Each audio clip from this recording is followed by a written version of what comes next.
سبيل الدموع سبيل مريح تنهدى يا صاحي كي تستريح وبث. Assalamualaikum warahmatullahi wabarakatuh. Bismillahirrahmanirrahim. Alhamdulillahirrabbilalamin.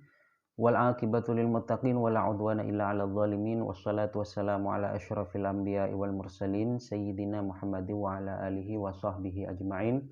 Amma ba'du, marilah kita melanjutkan pengajian kitab Al-Fawaidul Mukhtarah li Saliki Thariqil Akhirah karya Al-Habib Ali bin Hasan Baharun yang merupakan petikan dari perkataan Al-Habib Zain bin Ibrahim bin Sumaid. Bismillahirrahmanirrahim. Al-adabu fi majlisil ilmi. Ini adalah etika di dalam majelis taklim. Ketika kita mengaji, maka di situ ada etika ataupun adab yang harus kita kerjakan agar memperoleh ilmu yang bermanfaat dan juga barokah. Qala Hatim al-Asam, la tanzur ila man qala wanzur ila ma qala. Imam Hatim al-Asam berkata, janganlah engkau melihat orang yang mengatakan, lihatlah pada apa yang dikatakan.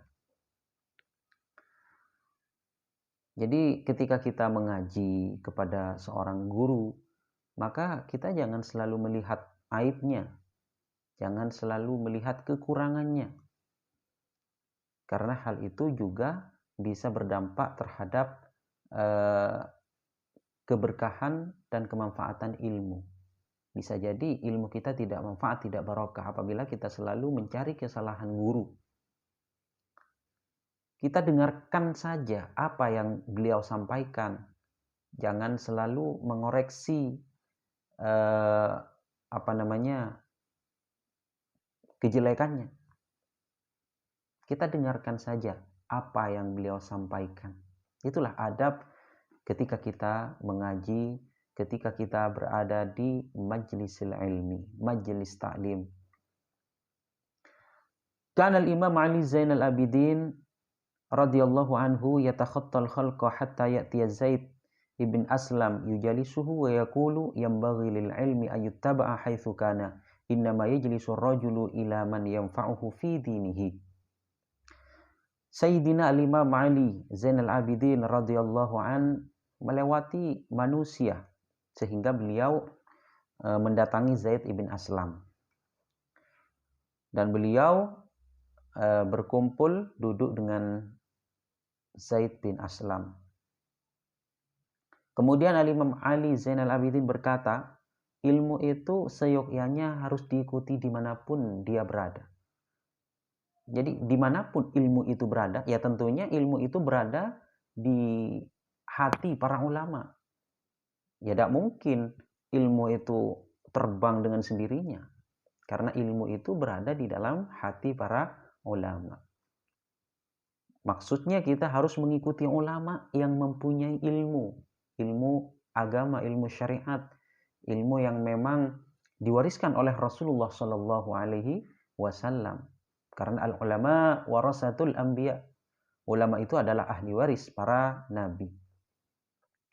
Oleh karena itu, siapapun dia apabila mempunyai ilmu, maka kita harus mengikutinya dimanapun dia berada. Ilmu itu kita harus ikuti, kata Al-Imam Ali Zainal Abidin.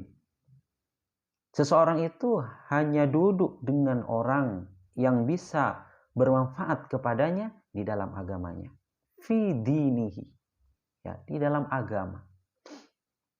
Bermanfaat di dalam agamanya. Kita berkumpul dengan ulama yang bisa bermanfaat kepada kita. Sehingga kita bisa selamat di akhirat nanti. Karena seperti yang kita ketahui bahwasanya kita hidup di dunia itu untuk beribadah. Beribadah kepada Allah Subhanahu wa taala. Melakukan hal-hal yang positif. Hal-hal yang merupakan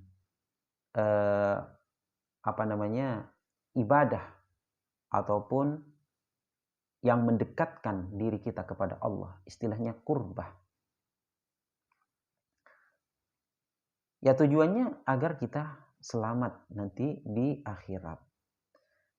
Karena orang yang cerdas bukanlah orang yang pintar berorasi. Orang yang cerdas bukan orang yang pintar berretorika. Tapi yang dikatakan orang yang cerdas adalah orang yang bisa memuhasabah, introspeksi diri, dan bisa mengerjakan hal-hal yang berguna setelah dia wafat, setelah dia meninggal dunia. Al-kayyisu man dana nafsahu wa amila lima ba'dal maut. Dan sebaliknya, wal ahmaku man ittaba'a nafsahu hawaha wa tamanna 'ala Allahil amani. Yaitu orang yang mengikuti hawa nafsunya dan selalu bertamanni, mengandai-andaikan sesuatu yang tidak mungkin bisa diharapkan, tidak mungkin bisa didapatkan. Ingin surga tapi tidak melaksanakan ibadah, tidak bertakwa kepada Allah, justru mengerjakan maksiat-maksiat. Hal-hal yang dilarang oleh Allah Subhanahu wa taala dikerjakan, maka itu hanya sebuah andai-andai, tamanni. Tidak mungkin orang itu masuk surga dengan maksiat. Justru orang yang diberi ampunan, diberi rahmat oleh Allah Subhanahu wa taala ialah apabila dia selalu mendekatkan diri kepada Allah, selalu bertobat, mengerjakan hal-hal yang merupakan ibadah. Dan ibadah yang kita kerjakan itu tidak akan diterima oleh Allah Subhanahu wa taala tanpa didasari dengan ilmu syariat, ilmu agama. Dan ilmu agama, ilmu syariat itu tidak bisa kita dapatkan kecuali kita berguru ataupun mengaji kepada para ulama, karena al-ulama warasatul anbiya. Para ulama itu adalah ahli waris para nabi. Tidak mungkin kita mendapatkan ilmu apabila kita tidak mengaji, apabila kita tidak berguru. Innamal ilmu bitta'allum. Ilmu itu bisa diperoleh dengan mengaji. Kita harus mengaji. Lah di dalam kita mengaji, kita harus mengerjakan adab ataupun etika-etika di dalam pengajian, di dalam majelis taklim. Ya di antaranya kita harus duduk berguru kepada orang yang bisa memberikan manfaat kepada kita di dalam agama kita. Itulah adab di dalam majelis ilmu. Menurut Al-Imam Ali Zainal Abidin radhiyallahu an, di mana Al-Imam Ali Zainal Abidin radhiyallahu an melewati manusia sehingga beliau duduk bersama Zaid bin Aslam. Zaid bin Aslam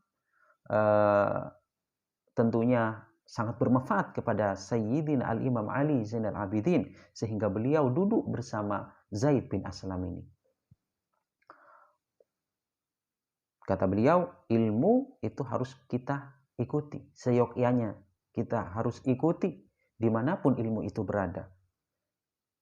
Dan seseorang itu harus berkumpul, duduk bersama orang-orang yang memberikan manfaat kepadanya di dalam agamanya. Kana al-Imam An-Nawawi radhiyallahu anhu idza kharaja lid-darsi liyaqra'a ala shaykhihi yatasaddaqu anhu fi at-tariqi bima tayassara wa yaqulu Allahumma astur anni aiba muallimi hatta la taqa'a aini lahu ala naqisatin wa la yuballighani dzalika anhu ahadun. Imam Nawawi rahimahullah yang merupakan imam besar dari madhab Syafi'i yang mempunyai karangan yang sangat banyak, yang salah satunya adalah kitab Al-Majmu' Syarhul Muhadzab dan kitab-kitab yang lain seperti kitab Al-Adhkar dan lain sebagainya. Beliau ketika keluar untuk belajar membacakan ilmu kepada gurunya, maka beliau itu di jalan bersedekah sesuai dengan kemampuan beliau, dan beliau berdoa, Allahummastur anni aiba muallimi hatta la taqa'a anni aini lahu ala naqisatin wala yuballighani dzalika anhu ahadun. Yang artinya, ya Allah, tutupkanlah dariku aib ataupun keburukan, kejelekan dan lain sebagainya, kejelekan-kejelekan guru, tutupkanlah, janganlah engkau perlihatkan kepadaku sehingga penglihatanku tidak bisa melihat kekurangan guru. Mataku tidak pernah melihat kekurangan guru. Kalau sudah ditutupi oleh Allah Subhanahu wa taala, maka mata ini tidak bisa melihat kekurangan-kekurangan guru. Dan tidak ada seorang pun yang menyampaikan kekurangan guru kepadaku. Itu doa Imam An-Nawawi ketika beliau mau belajar untuk membacakan ilmu kepada gurunya. Kalau dulu ketika belajar itu murid yang membaca, guru itu mendengar. Kalau ada yang salah nanti dikoreksi oleh gurunya. Maka sepatutnya kita juga mengikuti jejak langkah Imam Nawawi ketika kita mau mengaji, ketika kita mau mondok, bahkan ketika kita mau belajar ilmu agama, ilmu syariat, kita bersedekah di tengah jalan. Bersedekah, apa yang kita miliki disedekahkan. Kalau kita mempunyai uang 10.000, kita sedekahkan 10.000. Ya sesuai dengan kemampuan kita. Kita mau bersedekah berapa sesuai dengan kemampuan kita. Itulah jejak langkah yang dilakukan oleh Imam Nawawi yang patut untuk kita ikuti. Bersedekah sebelum belajar.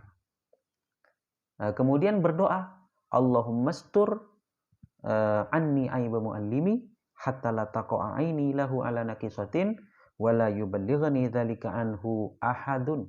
Itu selalu kita panjatkan doa kepada Allah Subhanahu wa taala. Tujuannya apa? Agar kita tidak melihat aib guru, tidak melihat kekurangan guru. Sehingga kalau kita tidak melihat aib, tidak melihat kekurangan guru, maka ilmu kita yang diperoleh dari guru itu akan barokah, akan bermanfaat. Karena Imam Ahmad bin Hasan al-Attas radhiyallahu anhu yujibuhu ayyabtadi al-qari'u bima fihi busyra lis-sami'in. Imam Ahmad bin Hasan al-Attas radhiyallahu an sangat heran, istilahnya bangga kepada seorang murid, orang yang membaca, yang memulai pembacaannya dengan sesuatu yang menjadi kabar bahagia, yang bisa membahagiakan terhadap orang-orang yang mendengar. Jadi sebagai santri, apabila disuruh membaca oleh gurunya, maka bacalah bacaan-bacaan yang sekiranya orang yang mendengar itu menjadi bahagia. Itu adab etika santri, adab murid, adab siswa ketika berada di majlisil ilmi, majlis ta'lim. Membaca sesuatu yang bisa membahagiakan orang yang mendengarkan. Waqad jaa ilaihi ahadu talabah yuridul qira'ah alaihi fi sahih al-Bukhari fa syara'a yaqra'u mubtadi'an bi kitabil janaiz. Suatu ketika ada salah satu santri ingin membaca kitab Sahih Bukhari kepada beliau. Kemudian santri tersebut memulai dengan membaca kitab Al-Janaiz, kitab masalah jenazah. Fataghayyara wajhuhu alaihi. Akhirnya Imam Ahmad bin Hasan al-Attas berubah wajahnya. Wa atabahu itaban syadidan, kemudian dicela oleh Imam Ahmad bin Hasan al-Attas, siswa ini. Anggap dimarahi. Wa qala ama fi hadzal kitabi babun siwa babil janaiz. Kata Imam Ahmad bin Hasan al-Attas, apakah di dalam kitab ini, yakni kitab Sahih Bukhari, tidak ada lain selain bab jenazah? Kok yang dibaca bab jenazah? Kalau bab jenazah itu orang yang mendengar menjadi menjadi takut mati kalau mendengarkan masalah jenazah. Makanya wa husnul ibtida wal iftitah dalilun ala fatanati talib wa najabatihi. Baiknya permulaan dan pembukaan itu menunjukkan kecerdasan dan dan ya juga kecerdasan juga, kepandaian orang yang belajar, siswa, santri. Jadi santri ketika belajar kepada gurunya, membacakan kitab di depan gurunya, maka bacalah bacaan-bacaan yang sekiranya membahagiakan orang yang mendengar. Jangan membaca sesuatu yang maksudnya permulaan. Jangan memulai sesuatu yang menjadikan orang yang mendengar itu takut, tidak bahagia. Seperti bab jenazah itu kan membuat orang yang mendengar menjadi tidak bahagia lagi. Jadi baiknya permulaan itu menunjukkan kecerdasan dan kepandaian siswa. Itulah Al-Imam Ahmad bin Hasan Al-Attas. Kun rahimakallah hasan al-isgha wal istima' ila al-khutbah wal wa'dh wat ta'idh bima tasma'uhu wastash'ir fi nafsika annaka maqsudun mukhatabun bidzalik. Dalam kitab Nasaihud Diniyah Shahifah 132, Sayyid Abdullah bin Alawi Al-Haddad berkata, jadilah engkau, semoga engkau dirahmati oleh Allah Subhanahu wa taala, baik di dalam mendengarkan, di dalam isgha, istilahnya konsentrasi di dalam mendengarkan mau'idhah, mendengarkan khutbah, mendengarkan mau'idhah, mendengarkan ceramah, mendengarkan pengajian, mendengarkan mau'idhah. Dan konsentrasi yang baik, dan juga ambillah peringatan dengan apa yang kalian dengar. Jadi sesuatu yang kita dengar itu kita ambil peringatan. Dan rasakanlah di dalam hatimu bahwa engkaulah yang dimaksud, yang dituju oleh ceramah itu. Jadi ketika kita mengaji, di dalam hati kita harus merasa bahwa kitalah yang dituju di dalam pembicaraan itu, di dalam ceramah itu. Ketika guru berceramah, maka seakan-akan ceramah itu tujuannya kepada saya, gitu.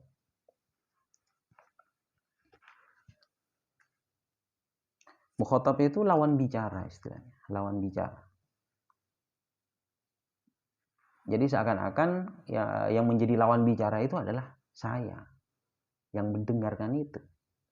Itulah adab santri, adab siswa, adab murid ketika mendengarkan pengajian, mau'idhah, ceramah, dan perkataan-perkataan yang baik lainnya yang disampaikan oleh para ulama, para guru.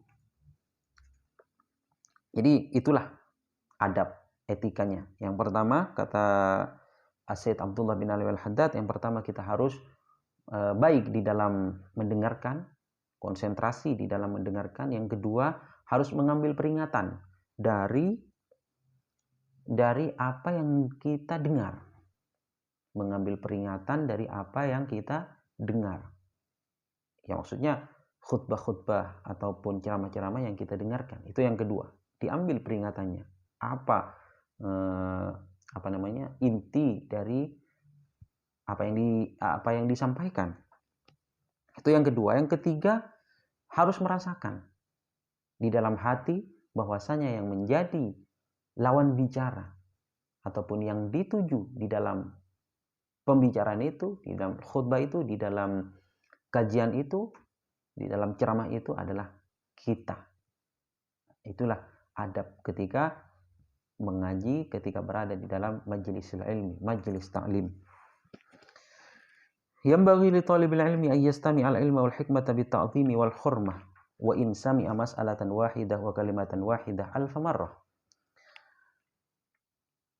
Sepantasnya santri, orang yang mengaji, orang yang belajar, siswa harus mendengarkan ilmu dan hikmah dengan ta'zim, dengan mengagungkan, dengan pengagungan. Meskipun dia mendengarkan satu masalah, satu kalimat didengarnya 1000 kali. Dia selalu mendengarnya sampai 1000 kali dia mendengar. Maka tetap harus mengagungkan. Jangan sampai di dalam hati merasa kecewa karena gurunya selalu membicarakan masalah itu saja yang dibicarakan. Qila man lam yakun ta'zimuhu ba'da alfi marratin ka ta'zimihi fi awwali marrah falaysa bi ahlil ilmi. Ada yang mengatakan seseorang yang pengagungannya setelah 1000 kali disampaikan tidak sama dengan pengagungannya ketika pertama kali disampaikan, maka dia berarti belum masuk kepada ahlil ilmi, ahli ilmu. Tidak masuk pada ahli ilmu. Jadi ahli ilmu itu meskipun mendengar ilmu berapa kali, 1 kali, 2 kali, sampai 1000 kali pun, bahkan ratusan ribu kali kita dengar ilmu, kita tetap semangat, kita tetap mengagungkan apa yang kita dengarkan itu. Jangan sampai kecewa, jangan sampai bosan. Wah, itu lagi yang disampaikan. Jangan seperti itu.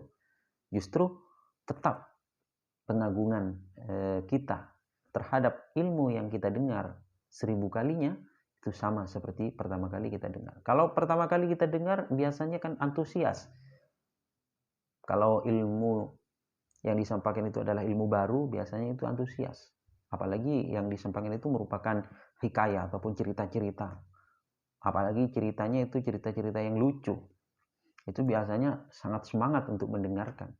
Tapi kalau sudah cerita itu ataupun ilmu itu disampaikan berulang-ulang sampai 1000 kali disampaikan, itu biasanya sudah bosan untuk mendengarkan.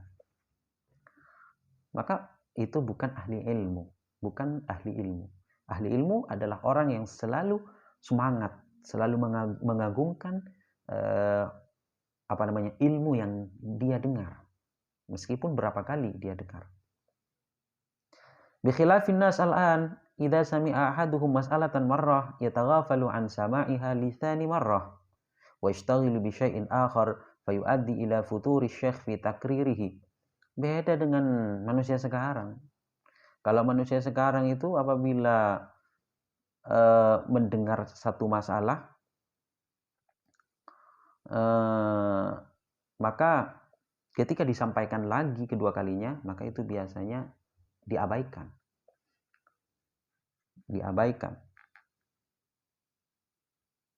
Dan dia menyibukkan diri dengan sesuatu yang lain.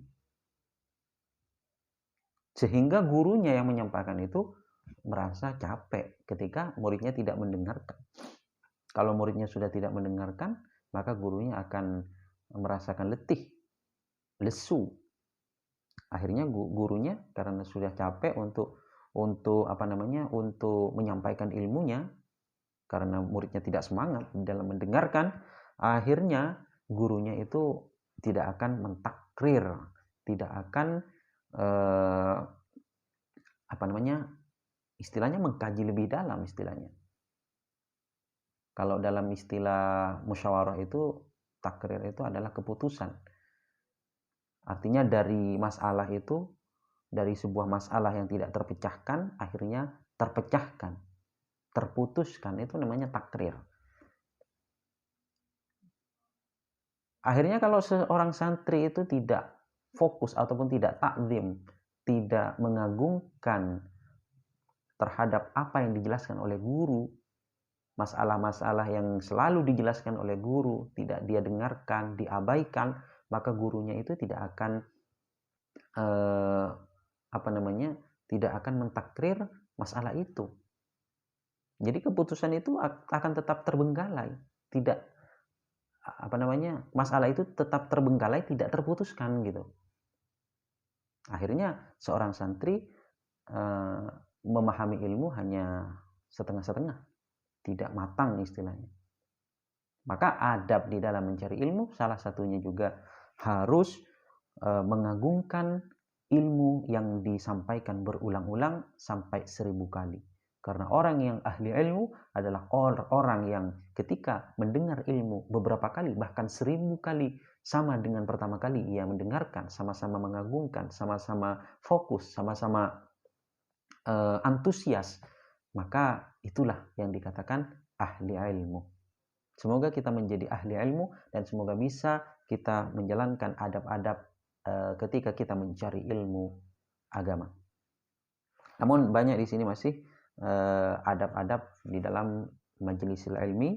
Namun saya cukupkan sampai di sini. Semoga apa yang saya sampaikan bermanfaat dan semoga apabila ada kesalahan dimaafkan oleh Allah Subhanahu wa taala, dan mohon dikomentari di dalam komentar, di kolom komentar. Semoga bermanfaat. Hadanallahu wa iyyakum ajmain. Wallahu subhanahu wa ta'ala a'lamu bissawab. Assalamualaikum warahmatullahi wabarakatuh.